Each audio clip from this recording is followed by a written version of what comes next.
universe might be a Matrix-like computer game designed by aliens. Now, this was a theory that was first proposed by a British philosopher, Nick Bostrom, just a few years after the Matrix film was released. So, of course, he could have been influenced by the film, who knows?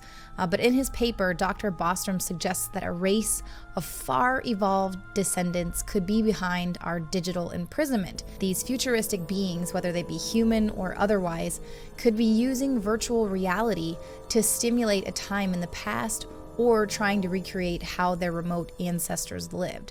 So I know that might sound crazy, but NASA actually thinks that he could be right. Now, this is according to Rich Turrell. He is the director of the Center for Evolutionary Computation and Automated Design at NASA's Jet Propulsion Laboratory. He says that in quantum mechanics, particles do not have a definite state unless they're being observed.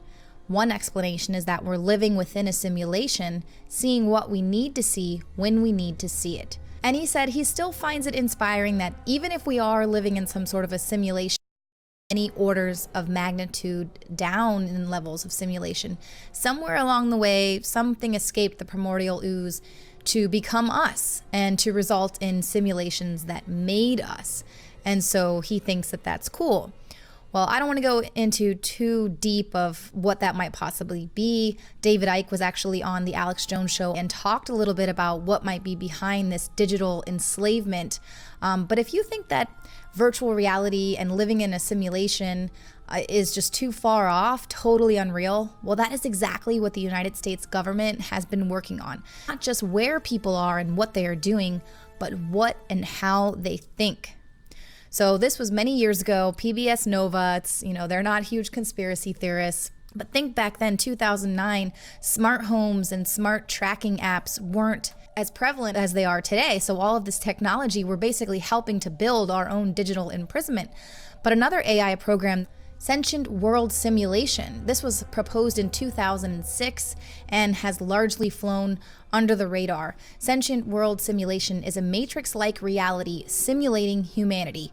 It is a mirror model of the real world running in parallel on a computer, and it's designed to predict and evaluate future events and courses of action.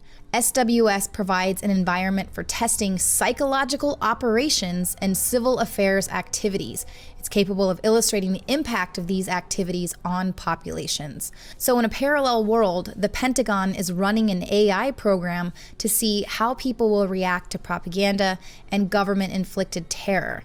So they can yank a country's water supply or stage a military coup and see how people are going to react. Now, the military, through all of this, is seeking to gain full spectrum picture of the everyday reality of people's lives and, of course, the adversaries of the military. So that's why they're tracking protesters and vegan potlucks and the Occupy protests and things like that, because they're wanting to see not only who are terrorists, but people who are actively trying to maybe overthrow the world order. So with this upcoming Jade Helm, is this just a drill? Will soldiers be in place to test capabilities? Are they wargaming some potential humanitarian emergency scenarios, responding to civil unrest? We did report last year how the U.S. Department of Defense put out a Fed BizOp request for an even more game-changing technology to predict societal unrest. They were looking to find some technology that would help them to track all human activities that can be measured. David Knight and Rob Dew gave a really in-depth presentation of a whole nother level of geospatial simulation and how this is tying into Jade Helm. They are mapping humans onto the geological map, and they're looking at you at the individual level, every aspect of you. This is where the surveillance pays off for them. This is the geo-int, the human domain. And when they say mastering the human domain, it's a very specific term of art from the military. And this has been an evolution. It started off as we're going to get real detailed maps of everything using satellite imagery. Well, now they have these detailed maps. Now they know who lives at what address. And now they're tying that in with your Facebook account, with your Twitter account, Yes. with your YouTube videos. So they're measuring your political beliefs, and they can go up and down and go, well, he's kind of for us. This guy's against us. This guy's pulling the party line. This guy isn't. We need to put him on a watch list. And they're using all this for future operations. They're building an infrastructure of tyranny. Right. there's a legal infrastructure, things like the NDAA. There is a technical infrastructure, things like the capabilities to do dragnet surveillance. And then, of course, there's going to be a military and a law enforcement infrastructure. Those are merging. That's what you have to understand when they talk about the human domain, when they talk about geointelligence, mapping this all together. They're multi-int, taking all of this, multiple intelligence sources, focusing it down to the micro level. They're very concerned, they say in these presentations, they're very concerned about one guy with a computer and a video camera because he can have worldwide impact. That's why they're looking at you as an individual. Exactly. And now I want to go to this first clip. This is Lieutenant Colonel Al DiLeonardo. This is from the Master of the Human Domain 2010 GeoInt Conference. And he used to run a fusion cell for U.S. Special Forces. Okay, so this is not some ordinary guy. Hey, just like that's the bottom of the Jade Helm logo, Master of the Human Domain. The cell's objectives were to use as much non-traditional data from an intel standpoint. That means a lot of open source data. To go out and do sense making of data so that not only your analysts, but your machine learning, your algorithms you could build would ultimately get to a predictive analysis cell. It's very, very hard to do, especially if you don't have all the data. Basically, old data is good data, new data is good data, and all data is good.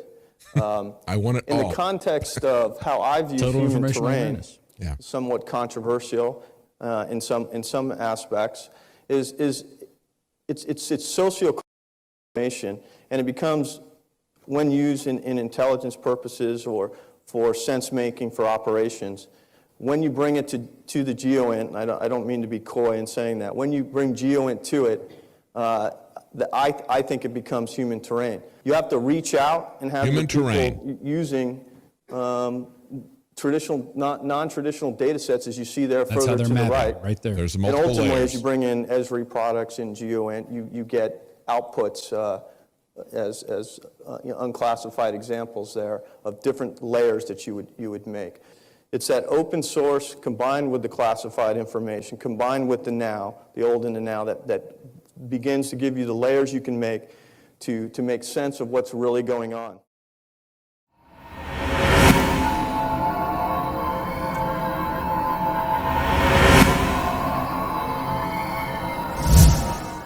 Celebrate the spirit of freedom and liberty upon which our nation was founded at InfoWarsShop.com. Molon Lave is ancient Greek for come and take it. This popular design combines both classic Greek Spartan imagery with modern M16 assault rifles. Now available in women's tees and proudly made in the USA. And now you can protect yourself from corrupt cops with the InfoWars dash cam. It's your car's black box that records all that the driver sees and hears. And introducing the Block It Pocket. It renders your phone undetectable while protecting your private data and your health. Or take back your privacy and protect your personal information by getting your very own Detractor cell phone pouch. So get incredibly high-quality, freedom-based products and help fund the revolution at InfoWarsShop.com.